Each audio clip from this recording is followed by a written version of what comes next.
এরপর দিয়ে দিলাম 1 চামচ পরিমাণ টমেটোর কেচাপ।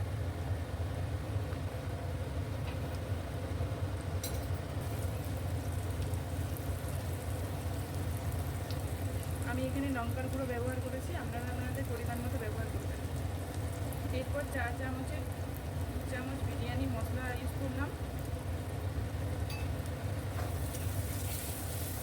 এরপর টক দই ব্যবহার করলাম।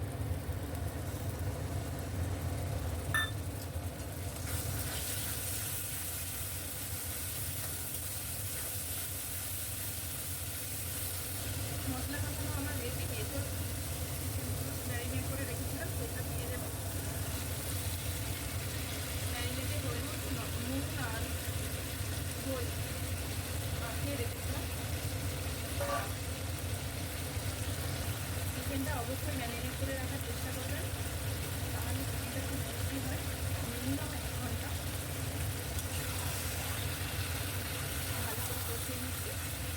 কষিয়ে নিয়ে আমার মাংস কষানো কমপ্লিট। চলুন লেয়ারটা দেখতে থাকি, এরপর লেয়ারটা করে নেব। আমি একটু হাঁড়িতে ঘি ব্রাশ করে নিচ্ছি।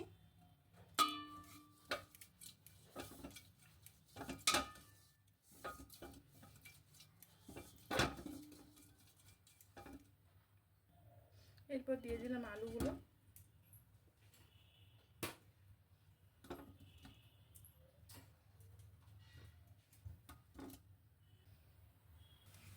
আলুগুলো দিয়ে দিয়েছি। এরপর চিকেনটা কিছুটা দিয়ে দেবো।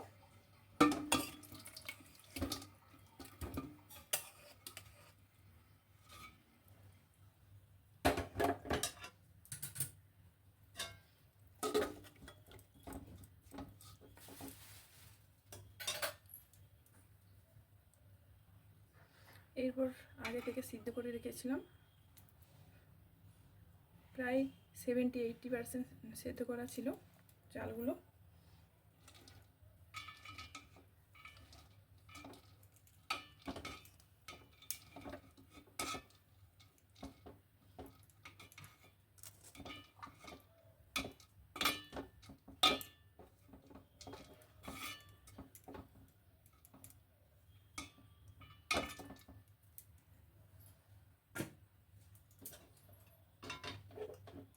এরপর আবারও চিকেন দিয়ে দেব।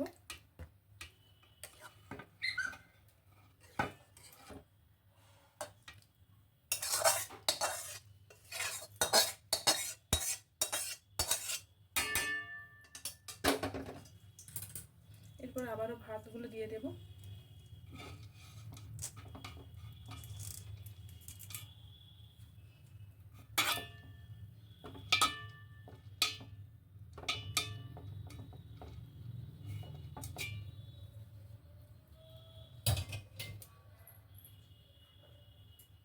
এরপর বেরেস্তাগুলো দিয়ে দেব।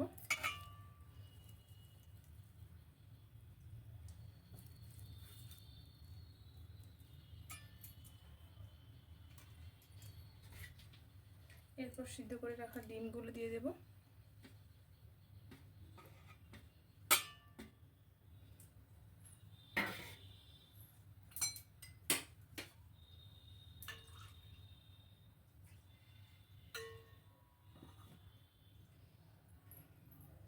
কেশরটা ভিজিয়ে রেখেছিলাম, দুধের সাথে দিয়ে দেব।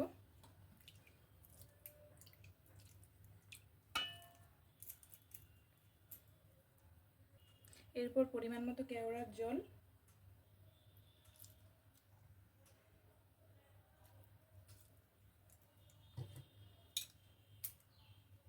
পরিমাণ মতো গোলাপ জল,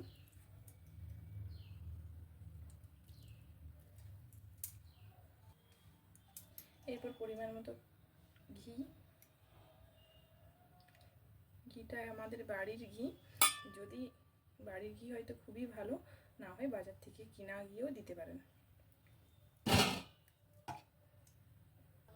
এরপর ঢাকা দিয়ে দমে বসিয়ে দেব। আমার বিরিয়ানির দম দেওয়া হয়ে গেছে, দেখতেই পাচ্ছেন আমার বিরিয়ানি একদম কমপ্লিট। আর বিরিয়ানি একদম কমপ্লিট। খাওয়া দাওয়া করে নেই। ভালো লাগলে লাইক, কমেন্ট, সাবস্ক্রাইব করে দেবেন, পাশে থাকবেন। আবার আসছি অন্য কোনো ভিডিওতে।